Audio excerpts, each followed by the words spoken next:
Partai politik sebagian besar punya skema untuk kaderisasi ya, ataupun kemudian yang disebut dengan sekolah partai, ataukah kemudian training center partai.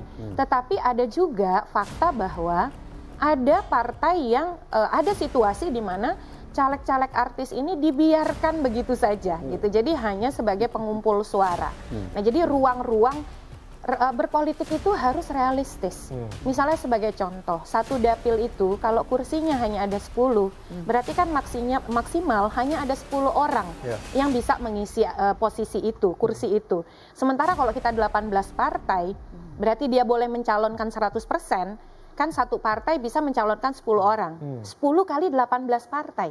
Ada 180 orang yang berkompetisi. Partai juga harus mengajarkan politik yang rasional, yang realistis kepada para caleg. Jangan kasih angin surga begitu. Sehingga kemudian banyak caleg yang jor-joran, habis uang, berhutang, jual rumah, jual aset, bercerai begitu.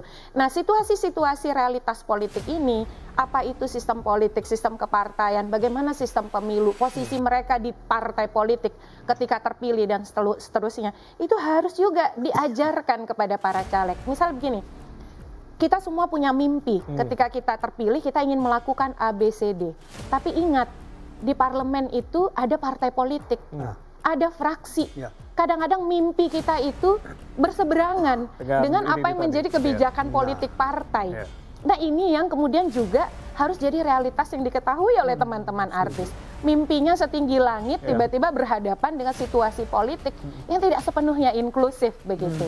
Nah, ini yang kadang-kadang tidak berjalan. Jadi ada situasi bahwa memang ya artis itu sebagai pengumpul suara, sama seperti misalnya pengusaha sebagai pemodal. Nah, situasi itu kan juga berhadapan. Tapi kalau kemudian artis seolah-olah ya tidak punya hak, lalu kemudian menjadi warga negara kelas 2 untuk menjadi wakil rakyat, itu tidak tepat. Tetapi sorotan ini harus dilihat sebagai kita ingin memastikan partai mengambil peran tanggung jawab bahwa teman-teman pekerja seni ini diperlakukan memang dalam mekanisme rekrutmen politik yang demokratis.